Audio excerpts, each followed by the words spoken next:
Hi అండి, అందరికీ నమస్కారం. Welcome to my channel. ఈ వీడియోలో ఏపీ ప్రభుత్వ పెన్షనర్స్ అందరికీ పెన్షనర్స్ అసోసియేషన్ వారి విజ్ఞప్తి, ఇప్పుడే అందిన తాజా వార్త. మరి పూర్తి వివరాలు ఏంటో వీడియోలో తెలుసుకుందాము. వీడియోని ఎక్కడే కానీ స్కిప్ చేయకుండా ఎండ్ వరకు చూడండి, అప్పుడే ఇన్ఫర్మేషన్ పూర్తిగా అర్థమవుతుంది. వీడియో చూస్తున్న ప్రతి ఒక్కరు వీడియోకి లైక్ చేయండి ఫ్రెండ్స్. ఈ వీడియోని తోటి పెన్షనర్ మిత్రులతో అయితే షేర్ చేయండి. కొత్తగా మన ఛానల్ చూస్తున్నవారు సబ్స్క్రైబ్ చేసుకోకుంటే వెంటనే మన ఛానల్ని సబ్స్క్రైబ్ చేసుకోండి.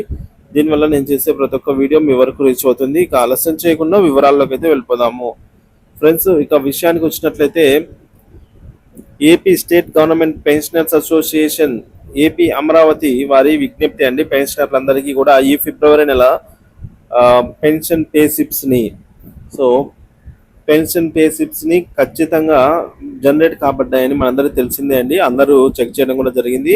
సో కానీ ఈ ఫిబ్రవరి పెన్షన్ పే స్లిప్ని ఖచ్చితంగా డౌన్లోడ్ చేసుకొని మన దగ్గర ప్రింట్ అయితే భద్రపరచుకొని ఉండడం చాలా అవసరం అండి. ఇది ఎందుకు అవసరము అనేది తెలుసుకుందాం. ఈ ఆర్థిక సంవత్సరానికి సంబంధించి ఇది చివరి నెల కావడం, ఇదే చివరి పే స్లిప్ అన్నమాట. ఇందులో మరి ఏముంది ఆ స్పెషల్ అంటే, పే స్లిప్లు మొదటి కాలంలో ఎర్నింగ్స్, దాని కింద బేసిక్ పెన్షన్, అలాగే డిఆర్ఎస్ రిలీఫ్, ఇక medical allowance, commutation deductions, additional quantum of pension వివరాలు మనం అయితే చూస్తాము. జనరల్గా పే స్లిప్ లో రెండవ కాలంలో వైటీడీ ఇయర్లీ ట్రాన్సాక్షన్ డీటెయిల్స్ లో మనము మార్చి 1, 2024 నుంచి 28 ఫిబ్రవరి 2025 అంటే ఒక సంవత్సరం వరకు పొందినటువంటి basic pension, DR, medical allowance, additional quantum of pension, వీటన్నిటిని కూడా 12 నెలలకు ఎంత పొందామో చూపి అందులో నుంచి 12 నెలల కాలాన్ని కమ్యూటేషన్ రికవరీ ఎంత అయిందో దానిపై మైనస్ చేసి కింద టోటల్గా ఈ సంవత్సరంలో పొందిన మొత్తం ఆదాయము ఈ ఇయర్లీ ట్రాన్సాక్షన్ కాలంలో అయితే చూపుతుంది. ఈ కాలంలో చూసుకున్నట్లయితే ఆదాయ పన్ను గణనకు ఈ సంవత్సరంలో మనకు వచ్చిన ఆదాయం మొత్తాన్ని కనిపిస్తుంది అనమాట. ఇదే మొత్తం ఈ బేసిక్లో కుడివైపున ఫామ్ 16లో ఇవ్వబడినటువంటి గ్రాస్ శాలరీలో సేమ్ డీటెయిల్స్ అయితే మనకు ఉంటాయి. ఇక మనం ఈ ఫైలింగ్ చేసేటప్పుడు ఐటీ రిటర్న్స్ నందు గ్రాస్ శాలరీగా ఈ కాలంలో చూపడం జరుగుతుంది అనమాట. ఈ ఆర్థిక సంవత్సరంలో న్యూ రీజియంలో 7 లక్షల లోపు ఆదాయ పన్ను ఉన్నవారు ఆదాయ పన్ను పరిధిలోకి రారు కనుక ఇన్కమ్ ట్యాక్స్ ను సబ్ ట్రెజరీ అధికారులు రికవరీ చేసి ఉండరు. మరి అట్టివారు ట్రెజరీ అధికారుల నుంచి ఫామ్ 16 అయితే పొందలేరు. మరి వాళ్ళు ఐటీ రిటర్న్స్ దాఖలు చేయాలంటే ఎలా? సో అదర్ సోర్సెస్ నుంచి డబ్బులు వచ్చింది, ఐటీ ఫైల్ చేయాలి. సో వారికి ఫిబ్రవరి నెలలో చూపించబడిన ఫామ్ 16లో ఉన్నటువంటి గ్రాస్ ఇన్కమ్ ఆధారంగా ఐటీ రిటర్న్స్ ఫైల్ చేసుకోవడానికి మార్గం సుగమం అవుతుంది.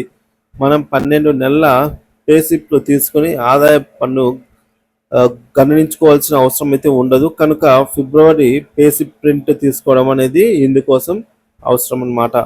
ఇక ఆదాయపు పన్ను పడని పెన్షనర్స్ అండి, గత 3 నెలలకు పైబడిన ఆదాయం పన్ను కలిగినటువంటి పెన్షనర్స్ ఫిబ్రవరి పే స్లిప్ ఆధారంగా చేసుకొని ఫైల్ చేయవచ్చు. సబ్ కమిటీ అధికారులు ఇన్కమ్ ట్యాక్స్ రికవరీ చేసిన వారందరూ సంబంధిత ఎస్టీఓలు ఫామ్ 16 దాఖలు చేసినటువంటి తర్వాత మాత్రమే ఈ రిటర్న్స్ అయితే చేయవలసి ఉంటుంది.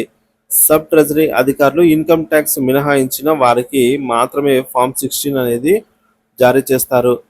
మన పే స్లిప్లో ఫామ్ 16 వద్ద మన ఆదాయం చూపి తర్వాత ఆదాయ పన్నుకు న్యూ రీజియన్లో లెక్కలు చూపక ఓల్డ్ రీజియన్లో చూపడం వల్ల గందరగోళ పరిస్థితులు నెలకొన్నాయి ప్రస్తుతానికి. దీనిని సిఎఫ్ఎంఎస్ అధికారులు సరిదిద్దక ఆలస్యం వహిస్తున్నారు. ఇది బాధాకరము. పెన్షనర్స్ అందరూ ఫిబ్రవరిలో పే స్లిప్స్ లాగానే మార్చి నెలకు సంబంధించి పే స్లిప్స్ కూడా ప్రింట్ తీసుకొని ఉంచుకోవడము చాలా అవసరం. ఇక్కడ ఒకటిన ఎర్నింగ్ నందు కాలం 1లో ఎర్నింగ్ నందు మార్పులు ఉండవు. ఏ ఆర్థిక సంవత్సరం మొదటి నెల కాబట్టి ఇయర్లీ ట్రాన్సాక్షన్ డీటెయిల్స్ కాలంలో ఒక నెలకు సంబంధించినటువంటి ఆదాయం రికవరీ కనిపిస్తాయి. సో మరి ఫామ్ 16 గ్రాస్ ఇన్కమ్ వద్ద మన ఎర్నింగ్లో చెప్పబడిన మొత్తాన్ని 12 నెలలకు హెచ్చించి గ్రాస్ను చూపి ఆదాయపు పన్నును అయితే లెక్క కడతారు డిడిఓలు. మరి వచ్చే సంవత్సరం స్టాండర్డ్ డిడక్షన్ 7 లక్షలు, స్టాండర్డ్ డిడక్షన్ 75,000 పోను 12 లక్షల లోపు ఆదాయం ఉన్నవారు ఆదాయ పన్ను చెల్లించవలసిన అవసరం లేదు. కావున సిఎఫ్ఎంఎస్ అధికారులను ఇప్పటికైనా పే స్లిప్స్ నందు ఫామ్ 16 లెక్కలు మార్చి సరైన విధంగా చూపవలసిందిగా అయితే విజ్ఞప్తి. సో చూసారు కదా ఫ్రెండ్స్, ఫిబ్రవరి నెలకు సంబంధించినటువంటి పేసిప్ అనేది, పెన్షన్ పేసిప్ అనేది ఎంతో కీలకమైనది. సో దీన్ని మీరు ప్రింట్ తీసుకొని భద్రంగా అయితే ఆ, ఎత్తిపెట్టండి, దాచిపెట్టండి. సో ఈ విధంగా ఐటీ రిటర్న్స్ దాఖలు చేసుకోవాలనే వారికి ఫామ్ 16 డీటెయిల్స్ అయితే సరిపోతాయి. ఐటీని అయితే ఫైల్ చేసుకోవచ్చు. ఇది ఫ్రెండ్స్ ఇప్పటివరకు నా తాజా సమాచారం. వీడియో నచ్చినట్లయితే లైక్ చేయండి, షేర్ చేయండి. Thank you for watching this video.